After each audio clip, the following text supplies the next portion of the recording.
Hello friends, welcome back to my channel. So ಎಲ್ಲರೂ ಚೆನ್ನಾಗಿದ್ದೀರಾ ಅಂತ ಭಾವಿಸ್ತೀನಿ. ಇವತ್ತಿನ ವಿಡಿಯೋ ಬಂದುಬಿಟ್ಟು ನಾನು ಮಾಡಿರೋ ಮಿಸ್ಟೇಕ್ಗಳನ್ನ ನೀವು ಕೂಡ ಮಾಡ್ತಾಯಿದ್ರೆ ದಯವಿಟ್ಟು ಸ್ಟಾಪ್ ಮಾಡಿ, ಯಾಕಂದರೆ ನಿಮ್ಮ ಚಾನಲ್ಲು ಮಾನಿಟೈಸೇಷನ್ ಆಗಲ್ಲ. ಸೊ ಅದರಿಂದ ಹೇಳ್ತಾ ಇದ್ದೀನಿ. ಸೊ ನನ್ನ ಚಾನಲ್ ಮಾನಿಟೈಸೇಷನ್ ಆಗಿದೆ. ಸೊ ನನ್ನ ಹಳೆ ಚಾನಲಲ್ಲಿ ಏನೆಲ್ಲ ಮಿಸ್ಟೇಕ್ ಆಗಿದ್ದರಿಂದ ಅದು ಮಾನಿಟೈಸ್ ಆಗಲಿಲ್ಲ ಅನ್ನೋದನ್ನು ನಿಮ್ಮ ಜೊತೆ ಶೇರ್ ಮಾಡ್ಕೋತೀನಿ, ಓಕೆನಾ? ಸೊ ಇನ್ನೂ ಯಾರಾದರೂ ನನ್ನ ಚಾನಲ್ಗೆ ಸಬ್ಸ್ಕ್ರೈಬ್ ಮಾಡ್ಕೊಳ್ದೆ ವಿಡಿಯೋ ನೋಡ್ತಾ ಇದ್ದರೆ ಪ್ಲೀಸ್ ದಯವಿಟ್ಟು ಸಬ್ಸ್ಕ್ರೈಬ್ ಮಾಡಿಕೊಂಡು ವೀಡಿಯೋಸ್ನ ನೋಡಿ.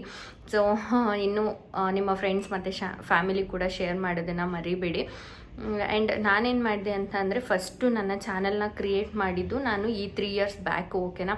ಸೊ ಆ ಚಾನಲ್ ಕಾವ್ಯಲೋಕ ಅಂತ ಹೇಳಿಬಿಟ್ಟು, ಆ ಚಾನಲಲ್ಲಿ ಚೆನ್ನಾಗಿ ನನಗೆ ಲೈಕ್ ಏನೋ ಸಬ್ಸ್ಕ್ರೈಬರ್ಸ್ ಬರ್ತಾಯಿದ್ರು, ಆಯಿತಾ?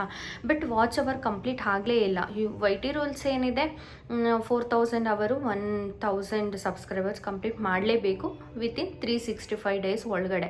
ಬಟ್ ನನಗೆ ಮಾಡೋದಕ್ಕಾಗಲೇ ಇಲ್ಲ. ಯಾಕೆ ಅಂತ ಅಂದರೆ, ನಾನು ಅಂದ್ಕೊಂಡಿದ್ದೆ ನನ್ನ ಚಾನಲ್ನಲ್ಲಿ ಎಲ್ಲರೂ ನನ್ನ ಫ್ರೆಂಡ್ಸು, ನನಗೆ ಒಂದು ಹಿತೈಷಿಗಳೇ ಇದ್ದಾರೆ. ಸೊ ಅವರೆಲ್ಲರೂ ಕೂಡ ನೋಡ್ತಾರೆ ಅನ್ನೋ ಒಂದು ಮೈಂಡ್ಸೆಟ್ಟಲ್ಲಿ ನಾನಿದ್ದೆ. ಅದೇ ನಾನು ಮಾಡಿದ ತಪ್ಪು, ಆಯಿತಾ?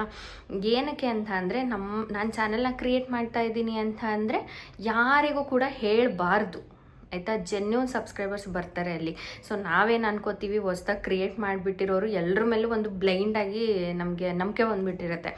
ಇಲ್ಲ, ನನ್ನ ಫ್ರೆಂಡ್ಸ್ಗೆ ಕಳಿಸಿದ್ರೆ ನೋಡ್ತಾರೆ, ಸಬ್ಸ್ಕ್ರೈಬ್ ಮಾಡ್ಕೋತಾರೆ, ಫುಲ್ ವಿಡಿಯೋ ನೋಡ್ತಾರೆ. ಆ್ಯಂಡ್ ನನ್ನ ಫ್ಯಾಮಿಲಿಗೆ ಕಳಿಸಿದ್ರೆ ನೋಡ್ತಾರೆ, ಅಥವಾ ನನ್ನ ಅಕ್ಕಪಕ್ಕದವ್ರು ಅವ್ರಿಗೆ ಕಳಿಸಿದ್ರೆ ನೋಡ್ತಾರೆ ಅನ್ನೋ ಒಂದು ನಂಬಿಕೆಯಲ್ಲಿ ಇರ್ತೀವಿ ನಾವು ಆ್ಯಕ್ಚುಲಿ ಬೀಳೋದೇ ಅಲ್ಲಿ, ಆಯಿತಾ? ಯಾಕಂದರೆ ನಮ್ಮ ಸರೌಂಡಿಂಗು, ನಮ್ಮ ಹಿತೈಷಿಗಳು ಯಾರಿರ್ತಾರೆ ಅಂಥವ್ರೇ ನಮ್ಮನ್ನು ಬೀಳ್ಸೋದು, ನಮ್ಮನ್ನು ತುಳಿಯೋದು, ಆಯಿತಾ? ನಾನು ಅಂದ್ಕೊಂಡಿದ್ದೆ ಅವರೆಲ್ಲರೂ ನೋಡ್ತಾರೆ, ಸೊ ನನ್ನ ವಿಡಿಯೋ ಬೇಗ ಚಾನಲೆಲ್ಲ ಮಾನಿಟೈಸ್ ಆಗಿಬಿಡುತ್ತೆ ಅಂತ ಅಂದ್ಕೊಂಡಿದ್ದೆ. ಯಾರು ಅಂದರೆ ಯಾರು ಕೂಡ ನೋಡ್ತಾ ಇದ್ದರು. 1 2 ಮೆಂಬರ್ಸ್ 3 ಮೆಂಬರ್ಸ್ ಅಷ್ಟೇ ನೋಡ್ತಾ ಇದ್ದಿದ್ದು. ಇನ್ಯಾರು ಕೂಡ ನನ್ನ ವೀಡಿಯೋಸ್ನ ಒಬ್ಬರು ನೋಡಿಲ್ಲ. ಏನೋ ಕಳಿಸಿದ್ದೀನಲ್ಲ ಅನ್ನೋ ಕಾರಣಕ್ಕೆ ಸಬ್ಸ್ಕ್ರೈಬ್ ಮಾಡ್ಕೊಂಡಿದ್ದಾರೆ ಬಿಟ್ಟರೆ ಒಬ್ಬರು ಕೂಡ ನನ್ನ ವೀಡಿಯೋನ ನೋಡಿಲ್ಲ, ಓಕೆನಾ? ಇದೊಂದು ಮಿಸ್ಟೇಕ್ನ ನೀವು ಮಾಡೋಕ್ಕೆ ಹೋಗ್ಬಿಡಿ. ಹೊಸ್ದಾಗಿ ಚಾನಲ್ ಮಾಡ್ತಾ ಇದ್ದೀರಾ, ನೀವು ಸೈಲೆಂಟಾಗೇ ಸ್ಟಾರ್ಟ್ ಮಾಡಿ, ಯಾರಿಗೂ ಕೂಡ ಹೇಳೋಕ್ಕೆ ಹೋಗಬೇಡಿ. ಯಾರಿಂದ ಏನೂ ಉಪಯೋಗ ಇಲ್ಲ. ಯಾಕಂದರೆ ನಿಮ್ಮಲ್ಲಿ ಒಂದು ಕಾನ್ಫಿಡೆನ್ಸ್ ಇದೆ, ನೀವು ಒಂದು ಒಳ್ಳೆ ಕಂಟೆಂಟ್ನ ಕೊಡ್ತಾ ಇದ್ದೀರಾ ಅಂತ ಅಂದ್ಕೊಂಡು ನಿಮಗೆ ಅನಿಸಿದ್ರೆ ನೀವು ಯಾರಿಗೂ ಶೇರ್ ಮಾಡೋ ಅವಶ್ಯಕತೆ ಇಲ್ಲ.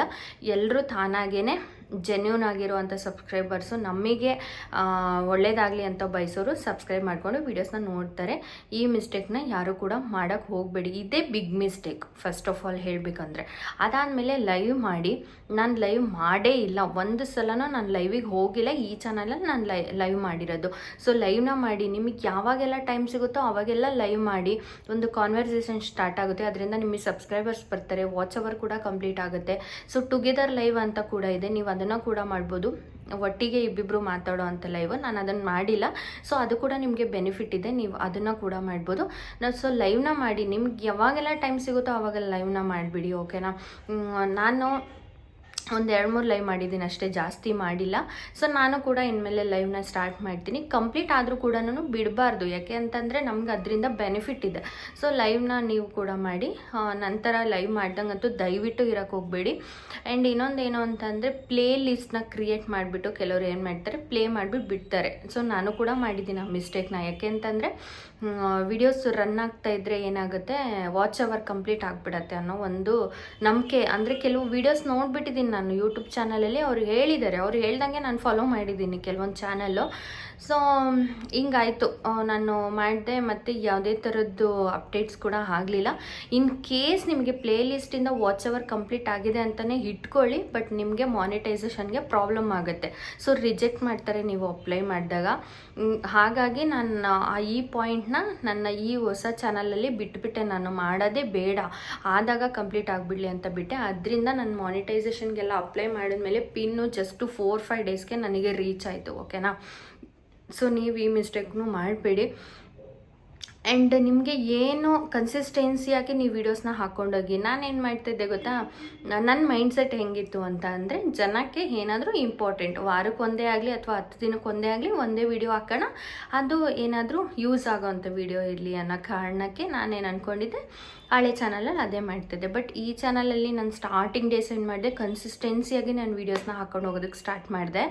ಸೊ ನನಗೆ ಅದರಿಂದ ಚೆನ್ನಾಗಿ ಗ್ರೋ ಸಿಕ್ತು. ಆ್ಯಂಡ್ ಕರೆಂಟ್ ಬಂತು, ಇವಾಗ ಕರೆಂಟ್ ಹೋಗ್ಬಿಟ್ಟಿತ್ತು. ಸೊ ಅದರಿಂದ ನನಗೆ ಚೆನ್ನಾಗಿ ಗ್ರೋ ಸಿಕ್ತು. ಓಕೆನಾ, ನೀವು ಕೂಡ ಕನ್ಸಿಸ್ಟೆನ್ಸಿಯಾಗಿ ವೀಡಿಯೋಸ್ನ ಹಾಕೋದನ್ನು ಮರೆಯೋಕ್ಕೆ ಹೋಗಬೇಡಿ. ಸೊ ಆದಷ್ಟು ನೀವು 2 days ಒನ್ಸ್ ಆದರೂ ಅಟ್ಲೀಸ್ಟ್ ಎಲ್ಲರೂ ಹೇಳ್ತಾರೆ ಒಂದು ದಿನಕ್ಕೆ 2 ವಿಡಿಯೋ ಆದರೂ ಅಪ್ಲೋಡ್ ಮಾಡಿ ಅಂತ.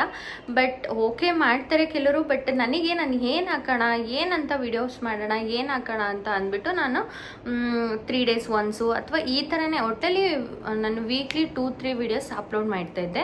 ಬಟ್ ಇವಾಗ ಕಡಿಮೆ ಆಗಿದೆ, ಸೊ ಅಷ್ಟು ಅಪ್ಲೋಡ್ ಮಾಡ್ತಾ ಇದ್ದೆ ನಾನು. ನೀವು ಕೂಡ ಅಷ್ಟೇನೆ ಮರಿದಂಗೆ ಕನ್ಸಿಸ್ಟೆನ್ಸಿಯಾಗಿ ವೀಡಿಯೋಸ್ನ ಹಾಕೋದನ್ನು ಬಿಡಬೇಡಿ. ಚೆನ್ನಾಗಿ ಕಂಟೆಂಟ್ ಇರುವಂಥ ವೀಡಿಯೋಸ್ನ ಹಾಕಿ ಬಂದೇ ಬರ್ತಾರೆ. ಸಬ್ಸ್ಕ್ರೈಬರ್ಸ್ ಬರ್ದಂಗಂತೂ ಇರಲ್ಲ, ಯಾಕಂದರೆ ಒಳ್ಳೆಯದನ್ನು ನಾವು ಹೇಳ್ತಾ ಇದ್ದೀವಿ ಅಂದರೆ ಕೇಳಿಸ್ಕೊಳ್ಳೋರು ಇದ್ದೇ ಇರ್ತಾರೆ. ಆಯಿತಾ, ಅದನ್ನು ನೋಡಿ ನಮಗೆ ಬೆಂಬಲಿಸೋರು ಇದ್ದೇ ಇರ್ತಾರೆ. ಆ್ಯಂಡ್ ಇನ್ನೊಂದೇನು ಅಂತ ಅಂದರೆ, ಇವಾಗ ನಮ್ಮದು ಏನಿದೆ ಕರ್ತವ್ಯ ನಾವು ಮಾಡಿಬಿಡೋಣ. ಇನ್ನು ದೈವ ಬಲ, ಸೊ ಎಲ್ಲನೂ ದೇವ್ರಿಗೆ ಬಿಟ್ಟಿದ್ದು. ಅವರು ನಮ್ಮ ಜೊತೆ ಇದ್ದು ಒಂದು ಬಲ ಇದೆ ಅಂತ ಅಂದರೆ ಖಂಡಿತ ನಮಗೆ ಸಕ್ಸಸ್ ಸಿಗತ್ತೆ, ಸಿಗಲ್ಲ ಅಂತ ಹೇಳಲ್ಲ. ಸೊ ಅದ್ರ ಜೊತೆ ನಮ್ಮ ಎಫರ್ಟ್, ನಮ್ದು ಏನಿದೆ ಕಂಪ್ಲೀಟ್ ಎಫರ್ಟ್ ನಾವು ಹಾಕ್ಬಿಡೋಣ, ಇನ್ನು ದೇವ್ರಿಗೆ ಬಿಟ್ಬಿಡೋಣ. ಓಕೆನಾ, ಇಷ್ಟೇ ನಾನು ಅಂದ್ಕೊಂಡು ಈ ಚಾನಲ್ನ ನಾನು ಸ್ಟಾರ್ಟ್ ಮಾಡಿದ್ದು. ಸೊ ನಾನು ಫಸ್ಟ್ ಚಾನಲ್ ಸ್ಟಾರ್ಟ್ ಮಾಡಬೇಕಾದ್ರೆ ನಾನು ಕುತ್ಕೊಂಡು ರಾಯರ ಹತ್ರ ಬೇಡ್ಕೊಂಡಿದ್ದಷ್ಟೇ. ನಾನು ಚಾನಲ್ನ ಸ್ಟಾರ್ಟ್ ಮಾಡ್ತಾಯಿದ್ದೀನಿ, ನನ್ನ ಎಫರ್ಟ್ನ ನಾನು ಹಾಕ್ತೀನಿ. 100% ನನಗೆ ಎಷ್ಟಾಗುತ್ತೋ ಅಷ್ಟು ನನ್ನ ಎಫರ್ಟ್ನ ನಾನು ಹಾಕ್ತೀನಿ. ಸೊ ಮಿಕ್ಕಿದ್ದು ನೀವು ನನಗೆ ಸಕ್ಸಸ್ನ ಕೊಡ್ತಿರೋ ಬಿಡ್ತಿರೋ ಅದು ನಿಮಗೆ ಬಿಟ್ಟಿದ್ದು ರಾಯರೇ. ಸೊ ನಾನಂತೂ ಸ್ಟಾರ್ಟ್ ಮಾಡ್ತಿದ್ದೀನಿ. ಎಫರ್ಟ್ ಎಷ್ಟು ಹಾಕಬೇಕೋ ಅಷ್ಟು ಹಾಕ್ತೀನಿ. ಜನಕ್ಕೆ ಏನು ಹೆಲ್ಪ್ ಆಗುತ್ತೆ ನನ್ನಿಂದ ಅದನ್ನು ಹೇಳಕ್ಕೆ ಟ್ರೈ ಮಾಡ್ತೀನಿ ಅಂತ ಹೇಳಿ ಅವರು ನನ್ನ ಕೈನ ಬಿಡಲಿಲ್ಲ. ಓಕೆನಾ, ನನ್ನ ಚಾನಲ್ಲು ಮಾನಿಟೈಸ್ ಆಯಿತು. ಸೊ ಇವತ್ತಿಗೆ ಸಕ್ಸಸ್ ಆಗಿದೆ ನನ್ನ ಚಾನಲ್ಲು. ತುಂಬಾ ಖುಷಿ ಇದೆ ನನಗೆ ಅದರಿಂದ. ಅದಕ್ಕಾಗಿ ಹೇಳ್ತಾ ಇದ್ದೀನಿ, ಯಾರು ಕೂಡ ನಾನು ಮಾಡಿರೋವಂಥ ಮಿಸ್ಟೇಕ್ಗಳನ್ನ ದಯವಿಟ್ಟು ಮಾಡೋಕ್ಕೆ ಹೋಗಬೇಡಿ. ವಿಡಿಯೋ ಕೂಡ ಕ್ಲಾರಿಟಿ ಇರಬೇಕು. ನಾನು ಆ್ಯಕ್ಚುಲಿ ಸಿನಿಮ್ಯಾಟಿಕ್ ವಿಡಿಯೋದಲ್ಲಿ ಇಟ್ಟಿದ್ದೀನಲ್ವ, ಕೆಲವೊಂದು ಸಲ ನಾನು ಕೈನ ಹಿಂಗೆ ಅನ್ನೋದ್ರಿಂದ ಸೊ ಫೇಸ್ ಕೂಡ ಬ್ಲರ್ ಆಗಿಬಿಡುತ್ತೆ. ಸೊ ಮತ್ತು ಇನ್ನೊಂದೇನು ಅಂತಂದರೆ ವಾಯ್ಸ್ ಕೂಡ ಕ್ಲಿಯರ್ ಇರಬೇಕು ನಿಮ್ಮದು. ಆ್ಯಂಡ್ ಅದ್ರ ಜೊತೆಗೆ ವಿಡಿಯೋ ಕ್ಲಾರಿಟಿ ಕೂಡ ಚೆನ್ನಾಗಿರಬೇಕು. ಸೊ ಇಷ್ಟನ್ನು ನೀವು ಮೇಂಟೈನ್ ಮಾಡಿ ಅಷ್ಟೇ. ಇದಕ್ಕಂತೂ ತುಂಬ ಏನು ಅಯ್ಯೋ ಯೂಟ್ಯೂಬ್ ಚಾನಲ್ನ ಸ್ಟಾರ್ಟ್ ಮಾಡಿದ್ದೀವಿ ಅಂತ ಅಂದರೆ ಏನೋ ತಲೆ ಮೇಲೆ ನಾವು ಬೆಟ್ಟ ಹೊತ್ಕೊಂಡಿದ್ದೀವಿ ಅನ್ನೋ ಫೀಲಿಂಗ್ನ ಬಿಟ್ಬಿಡಿ. ನಾನು ಕೂಡ ಇಟ್ಕೊಂಡಿದ್ದೆ ಅವಾಗ. ಸೊ ಇವಾಗ ಬಿಟ್ಬಿಟ್ಟಿದ್ದೀನಿ. ಏನಕ್ಕೆ ಗೊತ್ತಾ, ಈಸಿಯಾಗಿ ನಾವು ಈಸಿ ಮೆಥಡು ಕನ್ಸಿಸ್ಟೆನ್ಸಿಯಾಗಿ ವೀಡಿಯೋಸ್ನ ಹಾಕ್ಕೊಂಡು ಹೋಗ್ಬಿಟ್ಟು ಚೆನ್ನಾಗಿ ಒಳ್ಳೆ ಕಂಟೆಂಟ್ನ ಕೊಟ್ಬಿಟ್ರೆ ಯಾರು ಹೆಲ್ಪು ಬೇಕಿಲ್ಲ, ಏನೂ ಬೇಕಿಲ್ಲ, ತಾನಾಗೆ ವಿಡಿಯೋ ಗ್ರೋ ಆಗುತ್ತೆ. ವಿತಿನ್ 5 months ಒಳಗಡೆ ನಿಮಗೆ ರಿಸಲ್ಟ್ ಸಿಕ್ಬಿಡುತ್ತೆ. ನಿಮ್ಮ ಚಾನಲ್ ಮಾನಿಟೈಸ್ ಹಾಗೆ ಹೋಗ್ಬಿಡುತ್ತೆ. ಓಕೆನಾ, ಅಷ್ಟೇ. ಯಾರು ಕೂಡ ಟೆನ್ಷನ್ ಮಾಡ್ಕೋಬೇಡಿ. ನಾವು ಹೊಸದಾಗಿ ಚಾನಲ್ ಕ್ರಿಯೇಟ್ ಮಾಡ್ತಿದ್ದೀವಿ ಅನ್ನೋರು ಧೈರ್ಯವಾಗಿ ಚಾನಲ್ನ ಕ್ರಿಯೇಟ್ ಮಾಡಿ. ಸೊ ಎಲ್ರಿಗೂ ಕೂಡ ಒಳ್ಳೆಯದಾಗುತ್ತೆ. ಆಲ್ ದ ಬೆಸ್ಟ್ ಅಂತ ಹೇಳ್ತೀನಿ ನಾನಂತೂ. ಯಾಕಂದರೆ ನಾನು ತುಂಬ ಸ್ಟ್ರಗಲ್ ಮಾಡಿದ್ದೀನಿ ಫಸ್ಟ್ ಚಾನಲಲ್ಲಿ. ನೀವು ಯಾರು ಕೂಡ ಆ ಥರ ಸ್ಟ್ರಗಲ್ನ ಮಾಡೋಕ್ಕೆ ಹೋಗಬೇಡಿ. ಸೊ ವೀಡಿಯೋಸು ತುಂಬ ಜನ ನೋಡಲ್ಲ, ಬಟ್ ನೋಡಿದ್ರೆ ಕೆಲವ್ರಿಗೆ ಹೆಲ್ಪ್ ಆಗುತ್ತೆ ನನ್ನ ಒಂದು ಮಾತುಗಳು ಅಂತ ಭಾವಿಸ್ತೀನಿ. ಸೊ ನೋಡ್ತಾ ಇರೋರು ಎಲ್ರಿಗೂ ಕೂಡ ನಾನು ಒಳ್ಳೇದಾಗಲಿ. ಯಾರಾದರೂ ಹೊಸದಾಗಿ ಚಾನಲ್ನ ಸ್ಟಾರ್ಟ್ ಮಾಡ್ತಿದ್ರೆ ಅವ್ರಿಗೆ ಕೂಡ ನಾನು ಆಲ್ ದ ಬೆಸ್ಟ್ ಹೇಳ್ತೀನಿ. ಇಷ್ಟೇ ನಾನು ಮಾಡಿರೋ ಅಂಥ ಮಿಸ್ಟೇಕ್ಸು, ಇದ್ಬಿಟ್ಟು ನಾನು ಏನೂ ಮಾಡಿಲ್ಲ.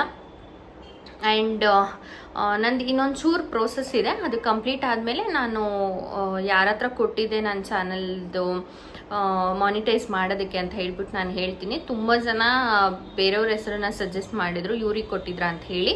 ಇಲ್ಲ, ನಾನು ಬೇರೆಯವರಿಗೆ ಕೊಟ್ಟಿದ್ದು. ಸೊ ಅವ್ರ ಹೆಸರನ್ನು ಕೂಡ ವಿತ್ ಅವರ್ ಪರ್ಮಿಷನ್ ತೊಗೊಂಡು ನಾನು ಹೇಳ್ಬೋದು ಅಂತಂದರೆ ನಾನು ಹೇಳ್ತೀನಿ. ಸೊ ಅವರಿಂದನೇ ನನ್ನ ಚಾನಲ್ನ ಮಾನಿಟೈಸ್ ಮಾಡ್ಕೊಂಡಿದ್ದು. ನಾನು ಸಿಂಪಲ್ಲಾಗಿ ಹೇಳ್ತೀನಿ, ತುಂಬ ಡ್ರ್ಯಾಗ್ ಮಾಡೋಕ್ಕೆ ಹೋಗಲ್ಲ ನಾನು, ನನಗೆ ಅದು ಇಷ್ಟನೂ ಆಗಲ್ಲ. ಸೊ ಸಿಂಪಲ್ಲಾಗಿ ನಾನು ಇಷ್ಟೇ ಮಿಸ್ಟೇಕ್ಸ್ನ ಮಾಡಿದ್ದು, ನೀವು ಯಾರು ಕೂಡ ಮಾಡೋಕ್ಕೆ ಹೋಗ್ಬೇಡಿ. ನೆಕ್ಸ್ಟ್ ಬರೋ ಅಂಥ ವೀಡಿಯೋಸು ಬ್ಲಾಗ್ನ ಸ್ಟಾರ್ಟ್ ಮಾಡಬೇಕಂತ ಅಂದ್ಕೊಂಡಿದ್ದೀನಿ. ಬಟ್ ಮುಂಚೆ ಮಾಡ್ತಾಯಿದ್ದೆ, ಇವಾಗ ಆಲ್ರೆಡಿ 1 year 1.5 year ಗ್ಯಾಪ್ ಆಗಿದೆ.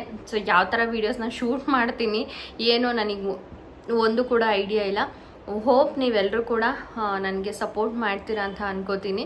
ದಯವಿಟ್ಟು ಸಪೋರ್ಟ್ ಮಾಡಿ ಅಂತ ಕೇಳ್ಕೊತೀನಿ. ಓಕೆನಾ, thank you for watching. Bye, take care.